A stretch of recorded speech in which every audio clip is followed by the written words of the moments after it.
there are so many cases of people outputting early who end up with great accent. And so I think, okay, well, if I'm going to believe that early output across the board is bad, then I would have to count for all of these examples of people who output early. What's up, KoreKara squad? Welcome back to the podcast. This week we talked to Clowdy, who is a Korean immersion learner, and you guys might have seen him before. He's really active in the Refill community and also in our Discord as well. So we talked to him about his journey with learning Korean. But before we get to that talk, make sure you absolutely obliterate the like button. You know the deal, guys. Get to it. But also, Roz and I now have Twitter accounts, so you should definitely go follow us there.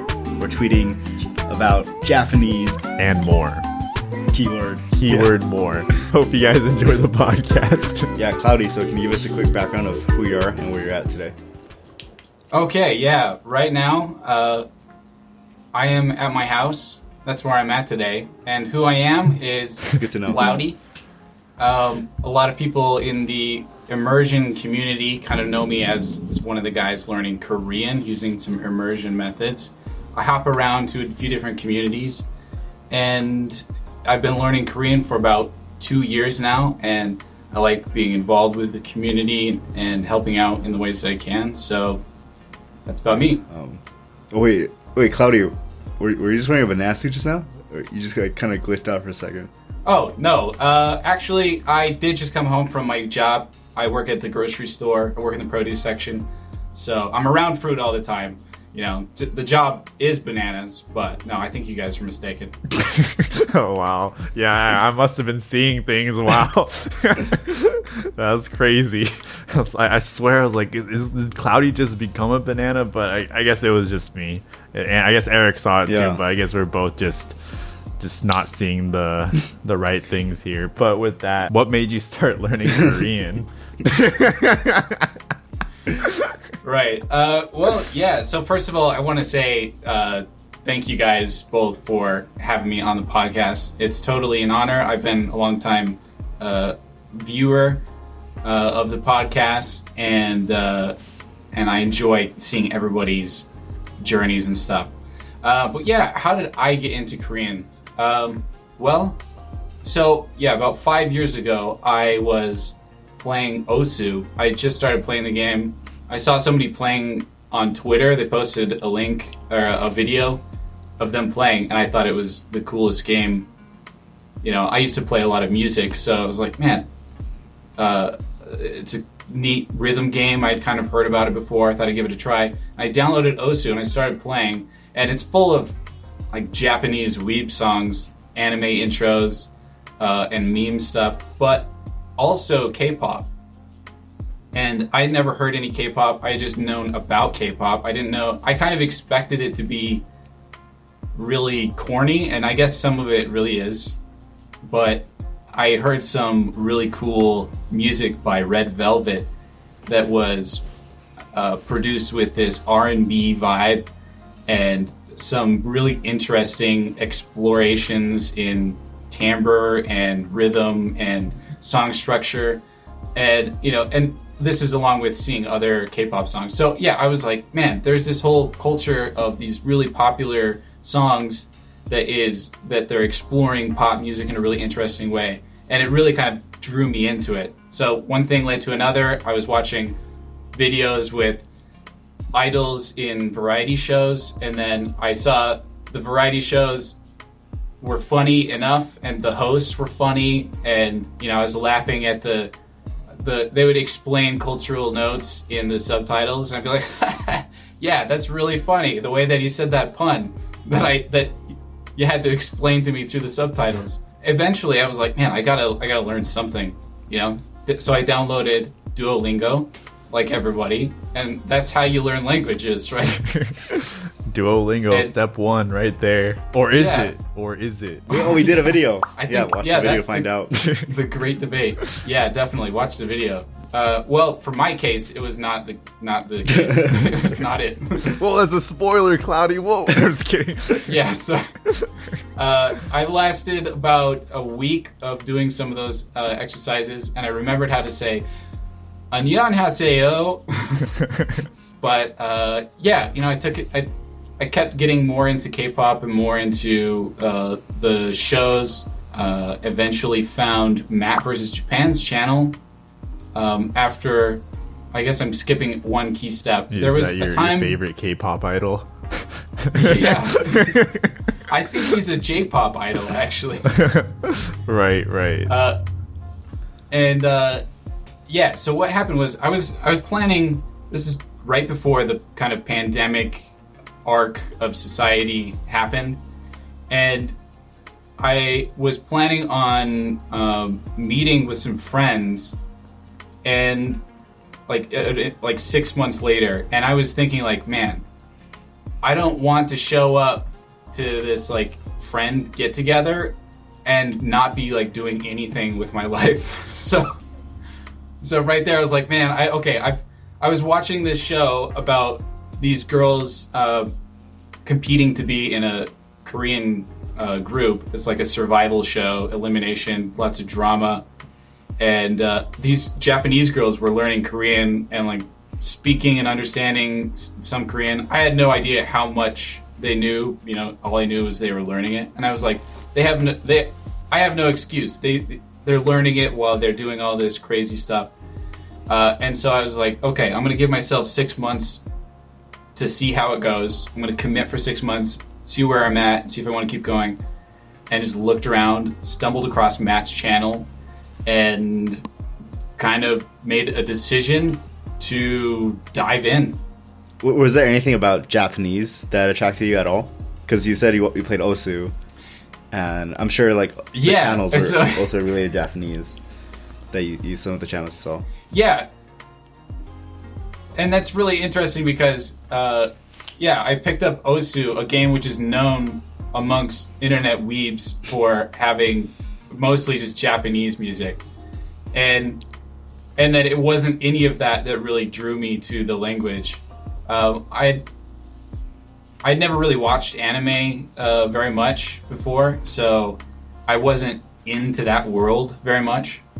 I did see Ghost in the Shell and Akira, and I was like, man, anime is actually good. And so then I kept asking people like, hey, I found these two really cool shows I like, Akira and Ghost in the Shell. What are some other cool animes? And every person I asked was like, those are the best ones. So I was like, oh, okay. Or this wasn't my style, you know. I didn't realize the depth of styles and everything that anime had, so I was completely ignorant about all of it. But then, and then coming across Matt's channel, I started to feel the allure of Japanese a little bit, but because I knew so little about it, I was just thinking, man, I already had wanted to learn Korean. And I'm already interested in the culture and the humor and the music and everything, so I'll just learn Korean.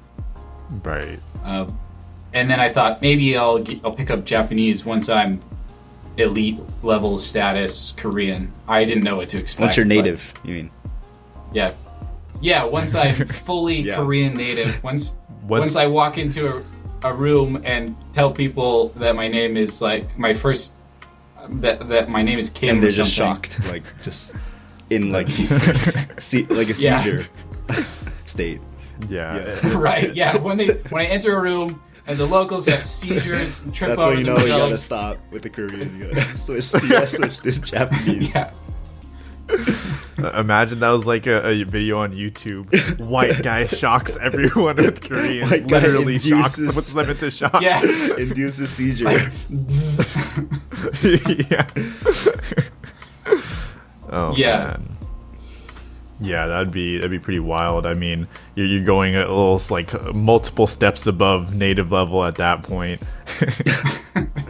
Yeah, I want to imagine the world where you just happen to go into one of those like moe animes, like instead of K-pop and instead of the Clowdy Howdy we have today, we just have the extreme weeb Clowdy just coming and explaining his Japanese journey. But Yeah, it was a fork in the road, and I chose the Korean. There must be fork. weed culture right. for Korea, right? Yeah, well, I mean, some people call them Koreaboos. but really, it's so different because you have K-pop stans, right? Right. And everybody who's ever been on Twitter knows about K-pop stans. Everybody knows not to talk trash about BTS online, or you'll get an angry mob after you. Golden rule. Yeah, exactly. Not that I would do that. Just so we're clear. The KoreKara BTS fans. podcast supports BTS. Yeah. We are big fans of BTS. Yeah. Just to throw that disclaimer out there. So you have a lot of really zealous fans. Also, people love K-dramas, I don't know if Japanese dramas really have the same kind of worldwide appeal or popularity as K-dramas. Right. Spoiler alert is no. Yeah. I didn't think so, but yeah, you have all of those fans too. So I think generally, the demographics are probably pretty different between the people who wish they were, wish they went to high school with V from BTS, and then the people who wish they went to and joined a lifting club at a Japanese school or whatever club. The band club. I almost thought you were going to say the people who wish they were Korean, the people who wish they were Japanese. Yeah, exactly. People who wish they were Korean. And I've also found that even just my general sense of the demographics in the different language immersion communities, and also the larger language communities, each language kind of tends to have a large presence of a certain demographic. There's a lot of, in some of the Korean servers I'm in, there's a lot of women, more so than represented maybe in some of the Japanese community, which seems a lot of young men. And obviously there's every type of every person learning every language, definitely. But there seems to be some big differences in general demographics, I think. I see. I guess going towards your Korean learning now. So you mentioned that you stumbled upon Matt vs. Japan. So of course Matt's known for Japanese, but you kind of took that immersion method and went and developed it for Korean then, right? Yeah, so I was a little unsure of it all, but I felt like I was pretty open to people who seemed like they were experts in the field, and I tried to be critical during my time, but also I didn't have the experience of knowing what works and what not to do, what to do more of, less of. So I tried to stay fairly close to the basic MIA framework, and I figured, hey, I'll give it a shot how all these other people are doing it for Japanese, and I'll try to not stray too far away from it, and then I'll know more later, I guess. So I didn't try to reinvent the wheel or anything. I just kind of hopped on this basic idea that I would try to learn some starting words from a vocab deck, and I made it about 600, 700 words in, and I was just having such a hard time remembering them that I would try to do sentence mining from shows. And I was also listening at work every day for 8 to 9 hours at work, just listening to nonsense, basically, Korean podcasts that I didn't understand. And I would come home and watch shows and not understand anything. Every once in a while, I would hear somebody say a phrase like, oh, 갑자기, or just, I don't know, little explanations, or 어떻게. What does that mean? 어떻게 is just like how, or like, why this, or how could this be, that kind of thing. I didn't know very many words, so I just had to, the low-hanging fruit for me, which is how I, conceptualized it, it was just little tiny phrases, 3-word phrases, and I slowly built up stuff from there. So to answer your question earlier, I tried a lot of different things, and I also kept to the no output as per the kind of AJAT and MIA vibe. The terms and conditions. Yeah, exactly. If you violate it, you will not be fluent. According to exactly. Yeah, I checked that box. I checked, everything. I will give all of my information, all money to this company. Yeah. So I tried to not speak at all, and I stuck with that since the day I started with MIA up until, other than a few words here and there, I stayed with that up until about a week ago, actually. Oh wow. So I guess like now a week later, are you fluent? Would you say you're fluent? Right.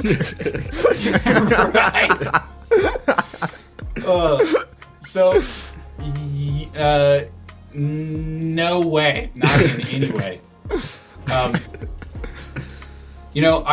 This is like an important topic that I think a lot of people are interested in right now, and there's a lot of large consensus in different ways. And maybe we'll get into the output thing in a moment, but yeah, I do think that out of all of my time trying different things, trying pre-made things, I feel like I have a pretty good idea of what would be a good way to start and to move to an intermediate kind of thing.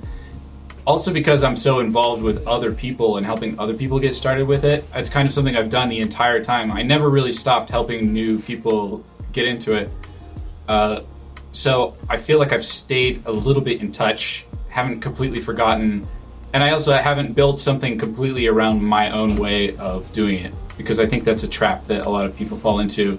They want to recommend the way that they got into it, and in a way, sometimes that can be like somebody just telling you, like I heard an analogy about this, like having somebody who has a lot of money telling you the lottery numbers that they use to get rich, everybody doesn't always know exactly how they got fluent, and so they might attribute whatever they did to their success when there might be so many other variables pushed here and pushed there that could alter the choices. Right. And according to my watch here, it's been exactly a moment, so I guess it's time to go and talk about output now, as according to what you said exactly a moment ago.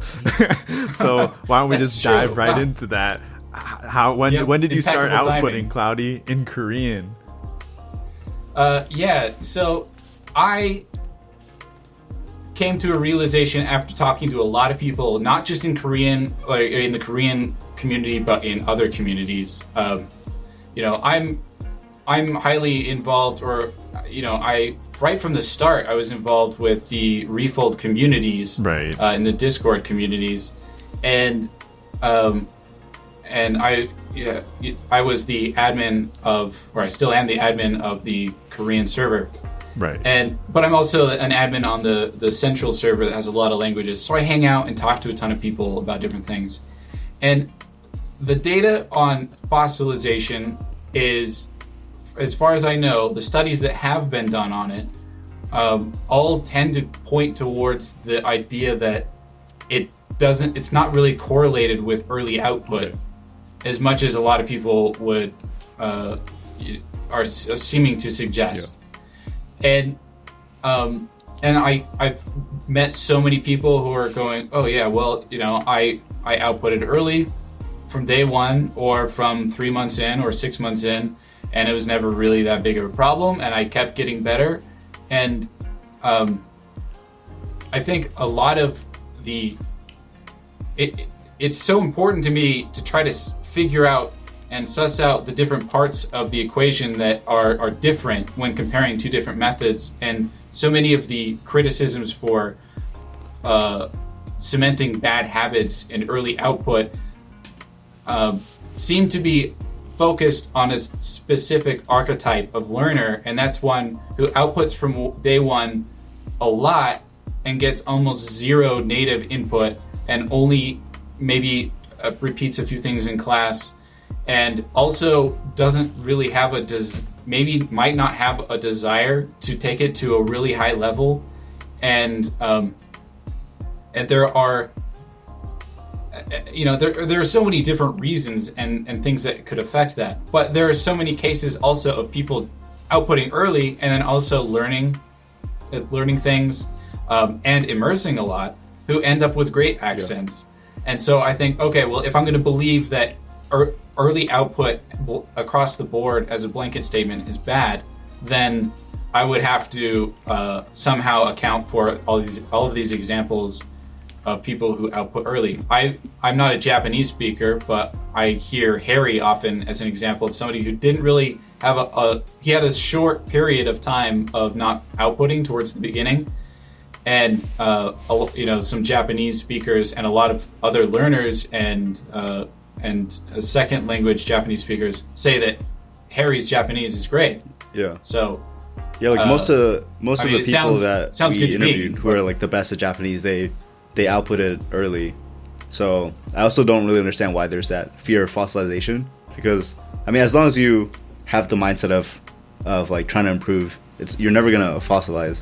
Right, because you're gonna like figure out where your mistakes are and improve.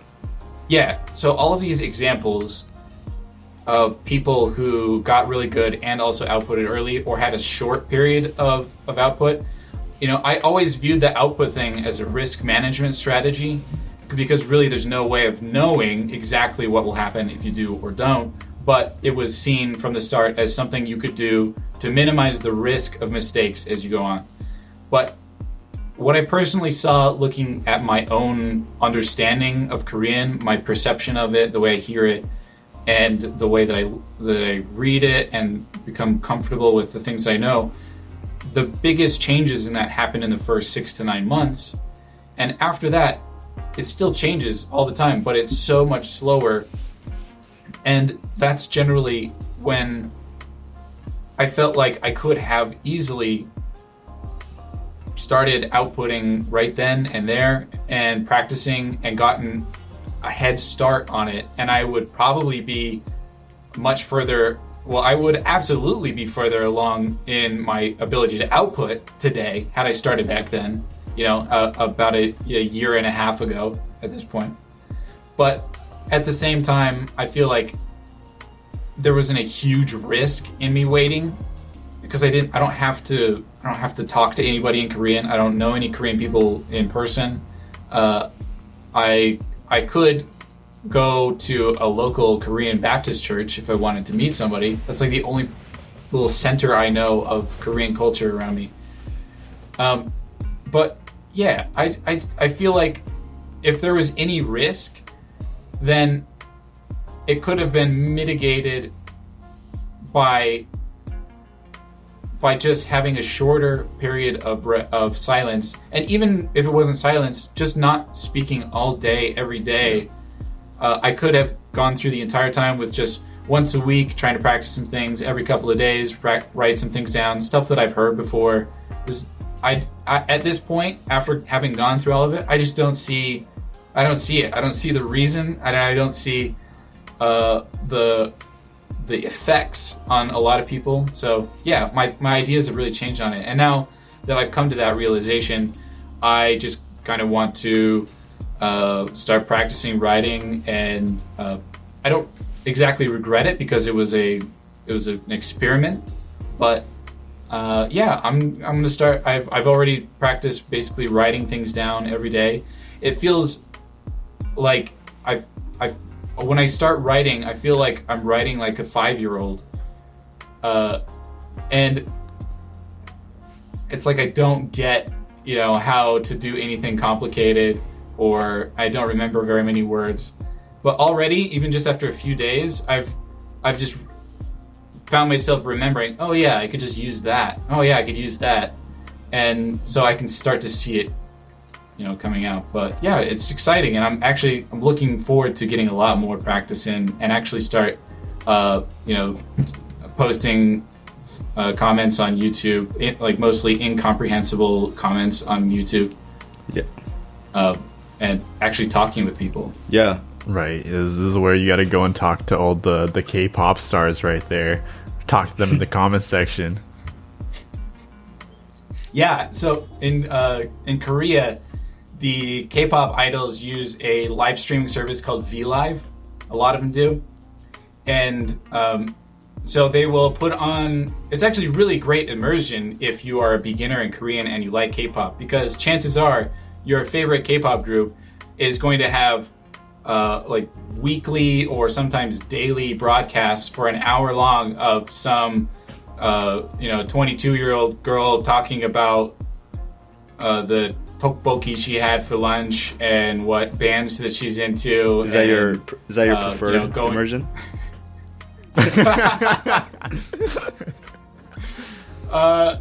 It's something that's easy to put on at work and listen to, but I probably don't listen to it nearly as much as some people I know. Oh, you're throwing other people under the bus here. I mean, we have had other Korean immersion learners on the podcast, so I just want to make sure you're not targeting any one of those people. And when I say we've had some on our podcast, we've had one very specifically here. Right. Yeah. Retro, as far as I know. Oh, you can't dox him, Clowdy. What are you doing? No. Let me finish that statement. As far as I know, Retro was never really that into K-pop. Right. So he would probably be the last person to, as far as I know, to actually spend time listening to these broadcasts. Right. Not to say that there's anything wrong with them. Right. I do it a lot. So I guess then it goes to the question then, what is your favorite immersion, Clowdy? You did avoid that part with Eric, what you just said. Yeah, I didn't mean to exactly dodge it, but I kind of did. I think my favorite immersion is probably it's actually hard to pick something, because I actually like some dramas, and I've never watched a K-drama until I started learning Korean. Right. But they've kind of grown on me, and I did watch a ton of web dramas. Those are like really simple high school. They're made for like 15-year-old girls on the bus going to school. Simple. And that's your preferred romance. That's your preferred immersion. That was my preferred when I couldn't watch anything that was comprehensive. Those two. Right. When dramas are so difficult for a beginner. So yeah, I watched the heck out of those. Right. But I also love. I think one of my favorite things is Comedy Big League, and it is sketch comedy on a stage, and they have these frequent characters that will come up and do variations on basically the same skits. I find it really endearing. There's some funny celebrities who do it. I think some of it is improv, but a lot of it is kind of pre-written. Anyway, really funny sketch comedy. And I also like watching YouTube variety stuff. The Korean YouTube scene is nuts with they'll have small versions of variety shows, or a specific individual will have a little film crew and make a series of interesting videos.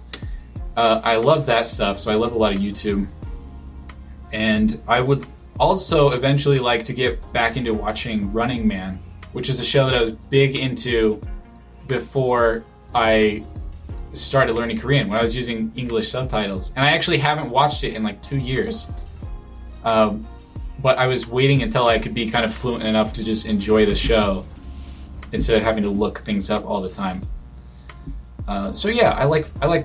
There's not a lot of Korean comedy out there, but I like most of it when I come across it, and YouTube mainly. I see.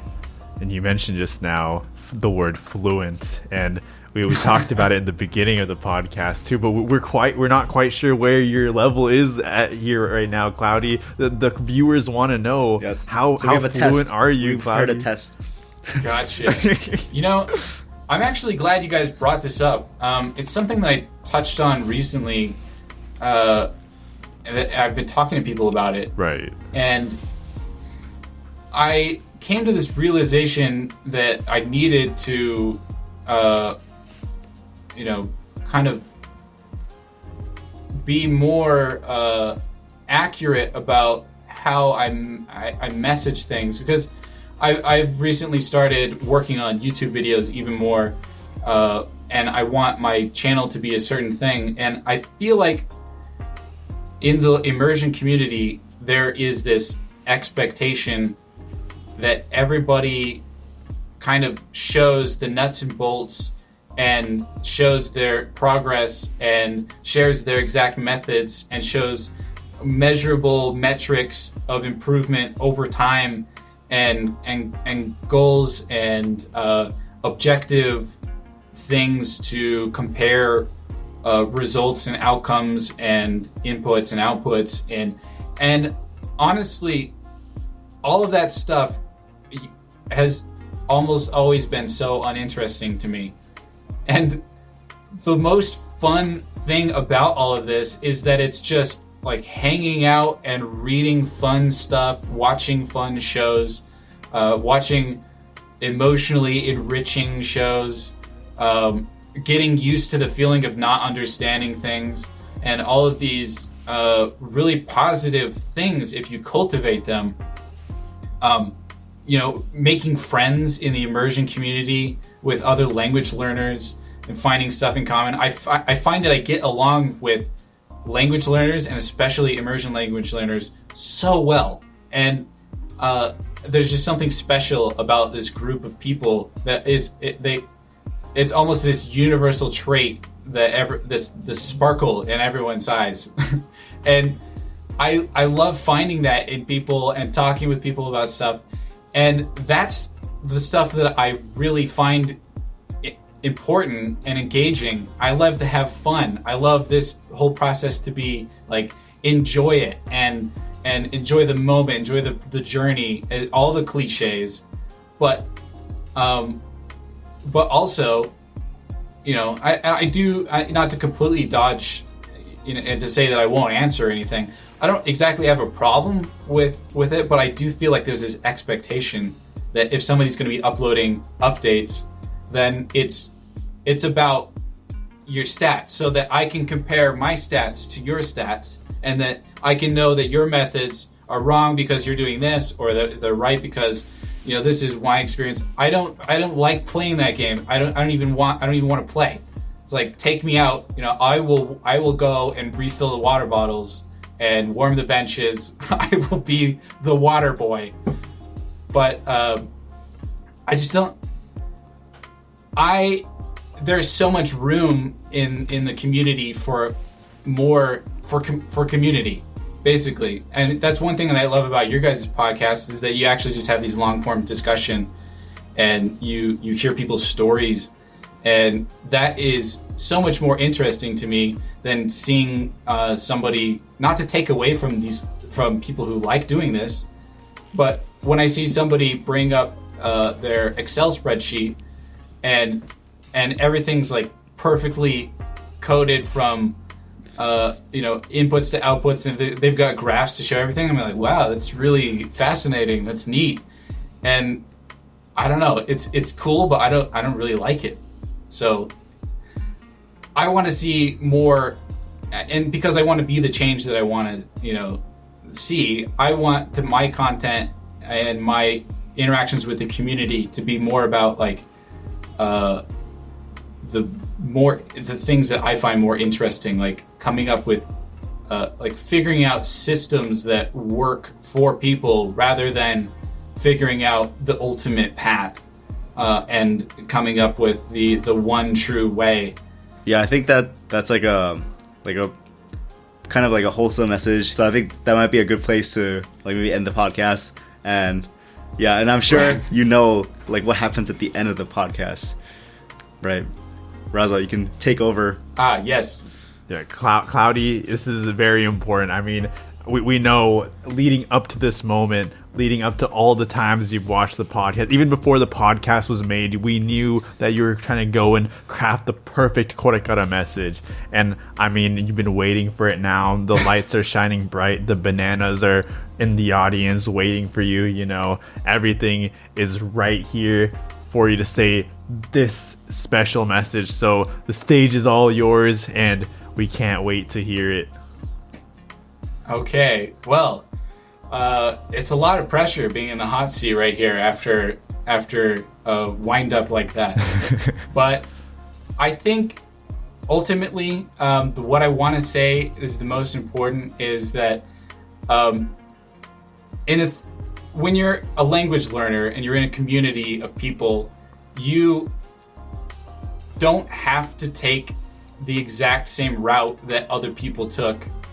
And it's great to see what other people did so that you can get ideas and inspire yourself.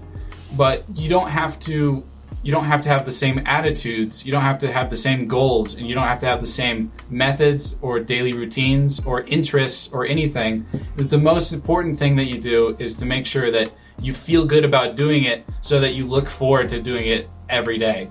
And that if you can do it every day, that is a successful program. That's a successful system, and that's the longer you can do that, the better place you'll be in the future, like the better chance of success you'll have. So that's all I want to say, I guess. You love to hear it. And with that, we'll catch you guys on the next one. Hey guys, thanks for making it to the end of the podcast. Let us know in the comments if you would want to learn Korean. I know I do. And if you follow me on Twitter, you would know about that as well. Yeah, can't be cheating on Japanese. But as always, we got our patrons. Got a shout out Cedric Ross, Kevin Allen, Drew, Jack, Joey, K, Shiny Meredith, MKSXN, Nathan Polars, Yui, Sad Boy, British Japan, and Quaid. Peace. Peace.